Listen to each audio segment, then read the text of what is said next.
It was a quiet Tuesday afternoon, the kind that felt almost too still. Inside a small garage on the edge of town, the steady sound of tools clicking against metal filled the air. The smell of motor oil and old leather hung low, familiar and comforting. Mike Turner, a broad-shouldered man in his early 50s, leaned over the open engine of a Harley, tightening a bolt with slow, careful focus. Beside him, Jason Miller, not quite 50, wiped his hands on a grease-stained rag, glancing at the clock as if counting down the last hour of the workday. Neither of them expected anything out of the ordinary. They were just two men fixing a bike, enjoying the quiet rhythm of a normal day. Then, the garage door burst open. A young girl stood frozen in the doorway, her chest heaving, her face flushed red from running. Her hair was tangled by the wind, and her sneakers were worn thin at the toes. She looked like she had come a very long way on very little strength. "There's no food left," she said, her voice trembling. "Please help my brothers." The words landed heavy in the room. Not dramatic, not rehearsed, just raw truth. Mike straightened slowly, wiping his hands on his jeans.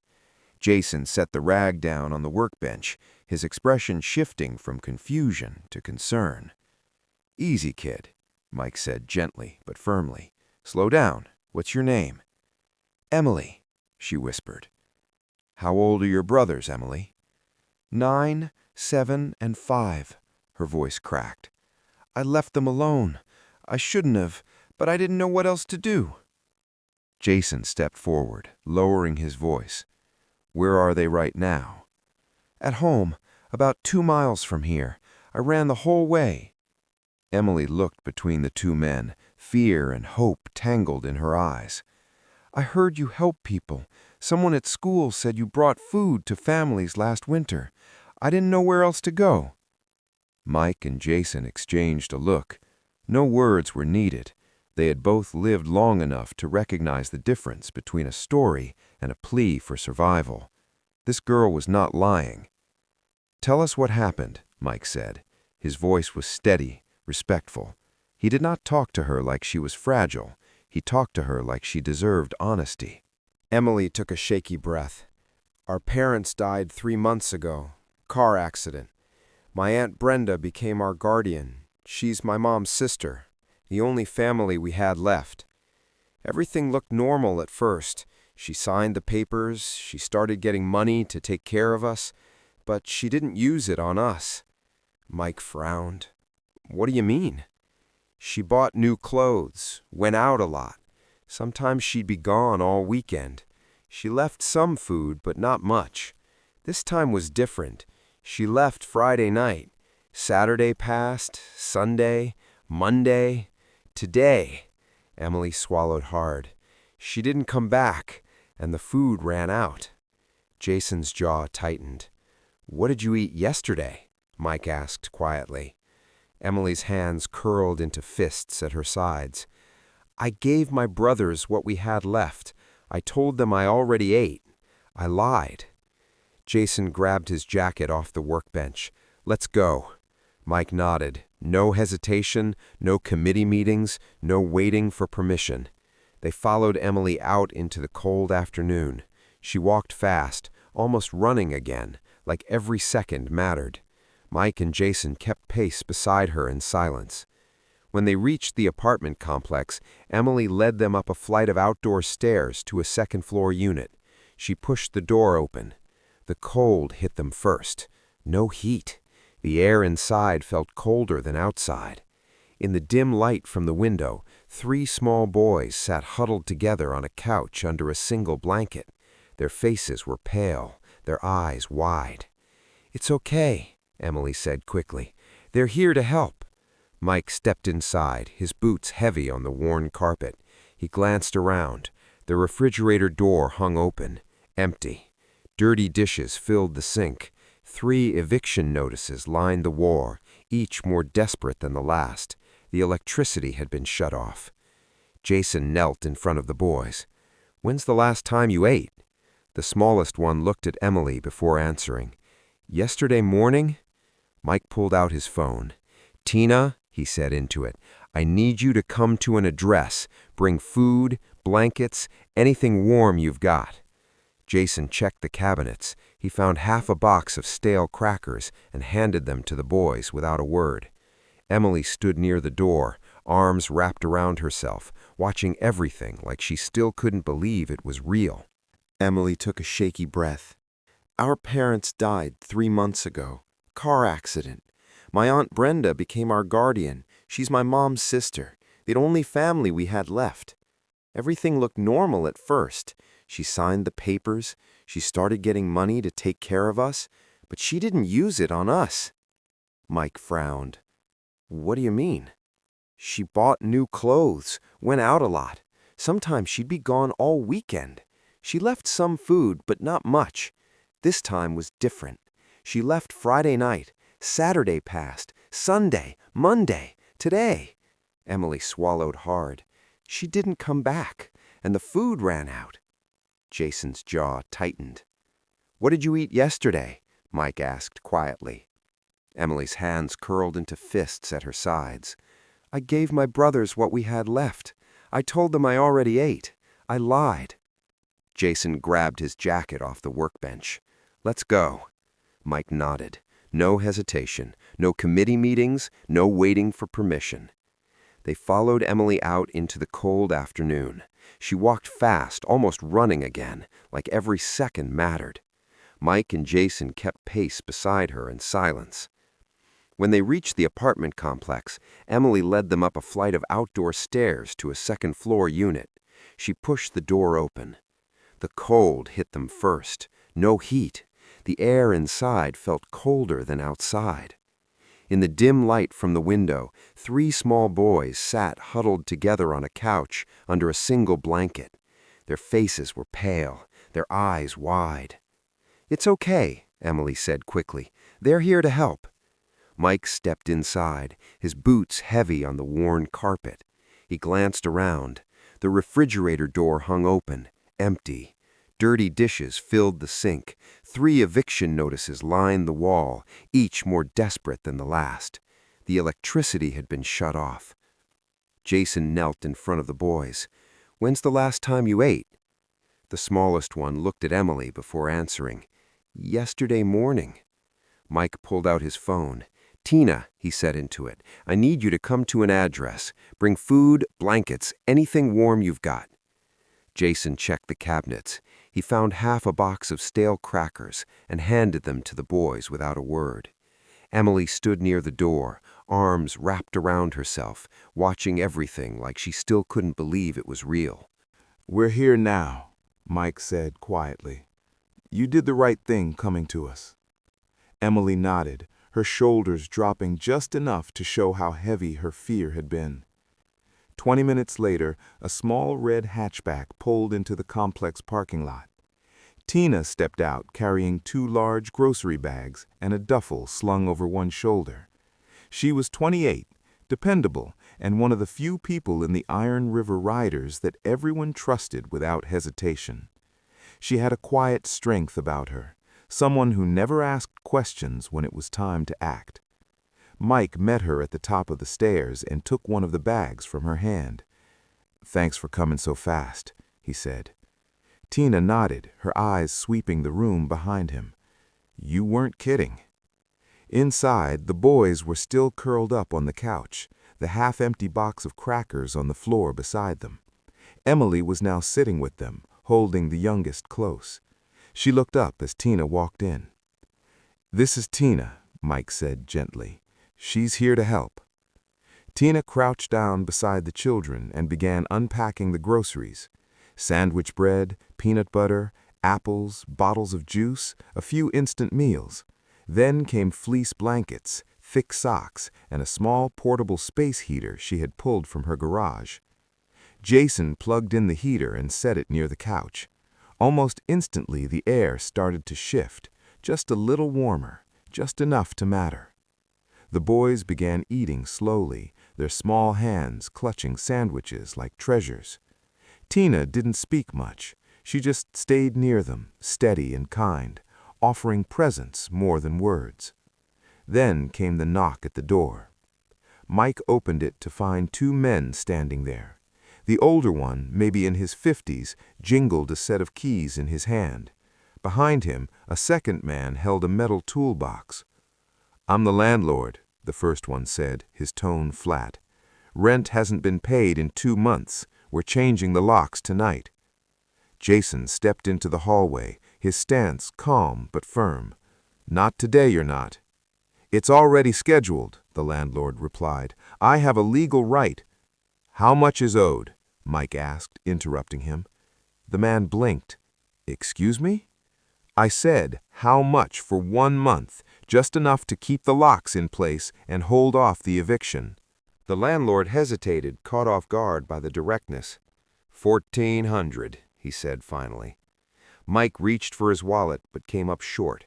Jason pulled a stack of bills from his own pocket, cash he had been saving for winter repairs, and handed it over. Between the two of them, and a quick call to another club member named Reggie who drove over with the rest, they had it within the hour. The landlord counted every bill twice, his mouth tight. Then, without another word, he turned and left. The man with the toolbox followed, silent the entire time. Inside the apartment, the heater spader buzzed softly, and the children were finally warm, their stomachs no longer empty. Tina sat on the floor beside them, handing out juice boxes. Mike stepped away to make another call. He needed to start laying the groundwork for what came next. Jason leaned against the counter, arms crossed. "We brought them time," he said quietly. Mike nodded. "That's all this is, a few hours, maybe a couple of days, but we're going to use it." Emily stood near the window, watching the parking lot below. Her hands still trembled slightly. "Is it okay to stay here tonight?" Mike looked at her. "You're not going anywhere, not until we figure this out." Her eyes met his for a second, and for the first time since she arrived, something in her expression began to soften. The fight hadn't left her, but for now, she didn't have to be the only one carrying it. Outside, the last bit of daylight faded from the sky. Inside, the small apartment was still cold, still broken, but for the first time in days, it held the quiet flicker of safety. That evening, as the kids slept under fresh blankets and the heater hummed softly in the corner, Jessie Crawford sat alone in the back booth of Mel's diner. A lukewarm cup of coffee sat untouched beside her laptop.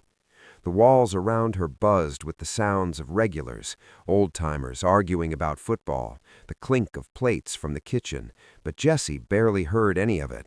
For 6 years, she had served as the secretary for the Iron River Riders. But before that, she'd spent over a decade working inside a broken child welfare system. She knew its gaps, its blind spots, and most of all, how to dig through what others tried to hide. Mike had called her just after sunset, giving her only the basics. 4 kids abandoned, no food, no heat, and a guardian who hadn't been seen in nearly 5 days. That was all Jessie needed to start pulling threads. She began with the name Brenda Shaw, age 37. No criminal record, no red flags. On paper, everything looked clean. Jessie pulled up public benefit records. Brenda had officially gained guardianship of Emily and her 3 younger brothers 2 months after their parents passed. She was receiving just under $3,000 a month in survivor benefits, money specifically earmarked to cover housing, food, and daily care for the children. But where that money went told another story. Jessie opened financial documents, bank statements she should not have had access to but knew how to find. What she saw made her stomach tighten. Brenda had made large purchases from department stores, frequent bar tabs, multiple hotel stays, and regular cash withdrawals. Not a single charge from a grocery store in over 3 weeks. Not one utility payment, no doctor visits, no school-related expenses. Just indulgence, irresponsibility, and silence. Still, something about it felt too patterned, too precise to be just neglect. Jesse zoomed in on the transactions. Same bar, same hotel, same days, Fridays through Sundays, repeated, predictable. She cross-referenced the hotel's address with property ownership databases. The building was owned by a shell company. She followed that paper trail through 3 layers of filings until she found a name, Franklin Voss. That name stopped her cold. Jesse pulled up a database maintained by a private coalition of former social workers, retired caseworkers, whistleblowers, and child advocates who tracked disturbing patterns the public system often ignored. She typed in Franklin Voss. Within seconds, 16 cases lit up the screen. Cases scattered across 3 counties. Same pattern every time. A guardian, usually a distant relative or acquaintance, gains custody of vulnerable children. Survivor benefits are approved. Then, slowly, the children vanish from school rosters, from medical appointments, from life. All of it done quietly. No official adoptions, no family court, just quiet, illegal placements sold as alternative solutions. Jesse felt a tight knot form in her chest. Brenda wasn't just negligent, she was connected. And those kids, Emily, David, Matthew, and Chris, they were next, probably within the week. She called Mike immediately. "We need to talk," she said, "now." An hour later, Jesse sat with Mike and Jason in the garage, spreading printed documents across the workbench like a map of buried danger. She didn't soften her words. "Brenda isn't working alone," she said. "She's part of something organized. They find kids who fall through the cracks, orphans, kids in messy custody situations. Then they use the benefits system to cover their tracks while they set up illegal transfers." Jason stared at the papers, his jaw set. "How long has this been going on?" "Years," Jesse said, "maybe longer. Voss is a name that keeps surfacing, and Brenda fits the pattern perfectly. She got guardianship, collected the money, and disappeared. Probably because she's arranging the handoff." Mike looked down at a photo Jesse had taken of the boys sitting under that single blanket. "She comes back," he said quietly. "She's not coming alone." "No," Jesse said. "She'll bring people, and she'll expect those kids to be scared and compliant." Jason stood, pacing. "So we call the cops." "With what?" Jesse countered. "Half of this was obtained off record. If we go now, she lawyers up and those kids go back into the system. Investigations take months, sometimes longer. Meanwhile, Brenda still holds legal custody." Mike asked, "Then what do we do?" Jesse slid forward another document. "We build the case. We document everything. Financial misuse, abandonment, unsafe living conditions. We get statements from the landlord, from Tina, from the kids' school. If Brenda comes back, we meet her with backup." "And if she brings others?" Jason asked. Jesse's voice didn't waver. "Then we make sure the police are already on their way." 3 days passed quietly, but no one relaxed. The Iron River Riders worked in silence, gathering everything Jesse had asked for. Tina documented the children's condition: underweight, exhausted, still flinching at sudden sounds. The landlord provided a written statement confirming unpaid rent and long absences. Jesse contacted Emily's school and obtained attendance records. Emily had missed 8 days in 6 weeks. Each absence marked unexcused. One teacher admitted she had filed a concern report, but nothing had been followed up. By the 3rd afternoon, they were ready. Tina had been staying in the apartment every night, sleeping on the couch while the kids shared the bedrooms. That morning, she was making eggs when her phone buzzed. A text from Jesse. "She's back. 2 cars just pulled into the parking lot. Stay inside, lock the door." Tina's hands went cold. She turned off the stove and moved quietly to the window. Below, a silver sedan rolled to a stop. Brenda stepped out, hair styled, jacket crisp, looking nothing like someone who had abandoned 4 children. Behind her, a second vehicle parked. 2 men and a woman got out, all dressed neatly, carrying folders. Tina locked the door. She turned to the hallway. "Kids, back bedroom, all of you, stay there until I say it's okay." Emily's face drained of color. "That's her, isn't it?" Tina nodded. "Go, trust me." The children disappeared down the hall. Tina heard the bedroom door close. She pulled out her phone and called Mike. He answered on the first ring. "She's here," Tina whispered. "She brought people." "We're 5 minutes out," Mike said.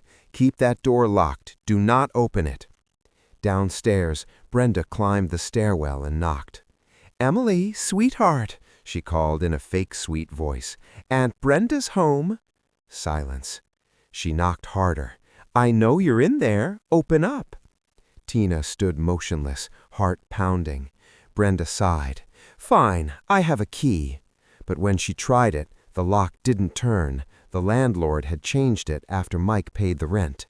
Brenda swore under her breath. The woman beside her pulled out a phone. "We don't have time for this," she said. "Just get them out." One of the men stepped forward, pressing his shoulder against the door. "It's flimsy. I can kick it in." That was when the sound of motorcycles filled the parking lot. 6 bikes rolled in, engines low and deliberate. Mike was in front, Jason beside him. 4 other club members followed. They killed their engines and dismounted in unison. Brenda turned, her face tightening. Mike looked up at the landing. "Brenda Shaw." "Who the hell are you?" she snapped. "Concerned neighbors," Mike said calmly, starting up the stairs. "You've been gone a while. Those kids almost starved." "They're my kids," Brenda shouted. "They're not," Jessie said, appearing from the other stairwell with a thick folder in her hands. "You're their legal guardian, and you violated every responsibility that comes with it." The woman in the suit stepped forward. "This is a private family matter." Jessie ignored her. "Where were you planning to take them, Brenda?" Brenda didn't answer. Jessie opened the folder. Financial records, eviction notices, photos of a freezing apartment, school records showing hunger. Want me to keep going? Mike pulled out his phone. "Police are 3 minutes away. You want to explain to them why you're trying to break into an apartment where 4 children are hiding from you." Brenda's hands clenched into fists. "You can't prove anything." "Actually, we can," Jessie said. Sirens approached. Patrol cars pulled into the lot. Officers stepped out. Mike met them halfway, explaining calmly. Jessie handed over copies of everything. The lead officer, Sergeant Wilson, reviewed the documents. Her expression hardened. "Ma'am," she said to Brenda, "I need you to come with me." "I'm their guardian," Brenda protested. "We can verify that," Wilson replied, "and we can also verify neglect." Inside, Tina opened the door. The children stood behind her, silent and wide-eyed. Emily looked past the officers until she found Mike. He nodded once. She exhaled. A CPS worker named Daniel arrived soon after. He was young, overwhelmed, but serious. Jessie walked him through the case. "They'll need temporary placement," Daniel said. Mike stepped forward.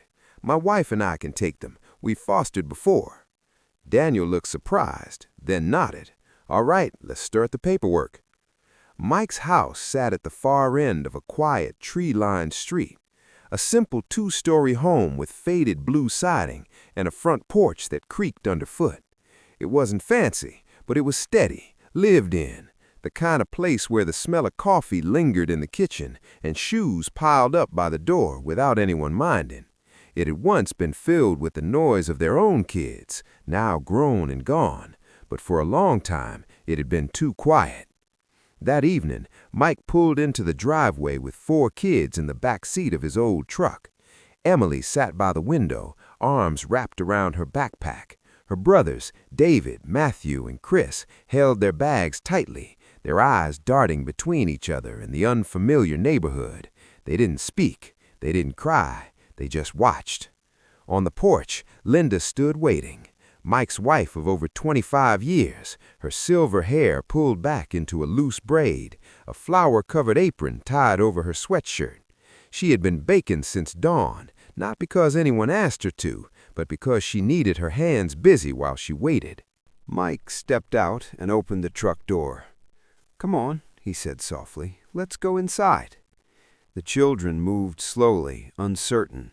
Chris, the youngest, reached up for Emily's hand.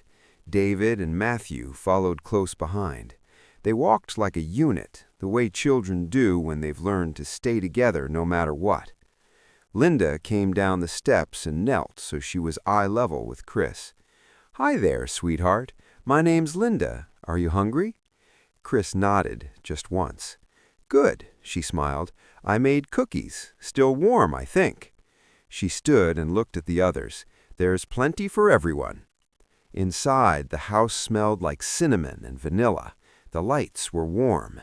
The living room was soft with old blankets and worn couches. Photos lined the walls, not just of their own family, but of foster kids they had welcomed through the years. Emily noticed them, but didn't say a word. Linda led them into the kitchen. 4 glasses of milk were already on the table. A tray of cookies sat cooling near the window. The boys sat down slowly, as if still unsure this wasn't a trick. They ate carefully, biting around the edges first, waiting to be told to stop. Emily stood near the doorway, arms crossed, watching everything. Linda looked up. "You don't have to stand guard anymore, honey." "I'm fine," Emily replied, her voice stiff. "I know you are," Linda said, not pushing. "You've taken care of them for months. You did a good job, but you're not alone now." Emily didn't respond, but she stayed by the doorway, still watching. That night was hard. Chris woke up crying around 2 in the morning, disoriented by the unfamiliar room. Matthew wet the bed and panicked, expecting punishment. David refused to sleep unless the hallway light stayed on. Emily didn't sleep much at all. Every hour, she crept out of bed and tiptoed down the hallway to check on her brothers, one by one. At 3 in the morning, Linda found her sitting on the floor outside the boys' room. "Can't sleep?" she asked, settling down beside her. Emily shook her head. "You keep checking on them," Linda said. "I have to," whispered Emily. "If I don't, who will?" For a moment, Linda didn't answer. Then she said softly, "Me and Mike. We're here now. You don't have to carry it all." Emily looked away. "What if you change your mind?" "We won't," Linda said. "Others might have, but we won't." She reached out and took Emily's hand. Emily didn't pull away, not right away. In the days that followed, life settled into a slow rhythm. Breakfast at the same time each morning, school enrollment handled without fuss. Linda packed lunches. Mike walked them to the bus stop. Emily still woke early, still laid out clothes for her brothers. But little by little, she started letting go. One afternoon, she came home from school to find Linda struggling in the kitchen. Flour covered the counter. A loaf of bread sat half-kneaded and crooked. "You're supposed to knead it longer," Emily said. Linda looked up, laughing. "You know how to bake?" Mom taught me," Emily said quietly, "before everything." "Well," Linda stepped aside, "show me." Emily washed her hands, rolled up her sleeves, and stepped in. Her hands moved with practiced ease, pressing the dough with steady rhythm. Linda asked questions. Emily answered. And for 20 minutes, the kitchen held something it hadn't seen in years: laughter, flour, and a girl who forgot, just briefly, how to be the protector. That Sunday, like every Sunday after, Mike loaded the whole family into the truck and drove them to the Riders Clubhouse. The kids helped wash bikes. They handed tools to Jason. They sat with Tina and listened to old stories. Emily brought cookies she baked with Linda. She laughed at Jason's terrible jokes. She high-fived Jessie when she arrived. She no longer asked for help. She offered it. One evening, as the sun dipped low behind the garage, Mike found Emily sitting on the hood of the truck, arms folded, watching the sky. "You doing okay?" he asked. Emily nodded slowly. "Yeah, I think I am." Mike leaned against the hood beside her. "Thank you," she said after a moment, "for listening that day when I ran in." Mike smiled. "You were brave." "I was scared," she admitted. He nodded. "You still came. You saved your brothers. You saved us. Emily looked at him. You helped. We all did, but you're the one who didn't give up. And inside that home, the one that had been too quiet for too long, the sound of life had returned. The hallway echoed with footsteps. The fridge was covered in crayon drawings. The light stayed on late, not because anyone was afraid, but because the house had found its voice again. It had been waiting. It just hadn't known what for. Now it did.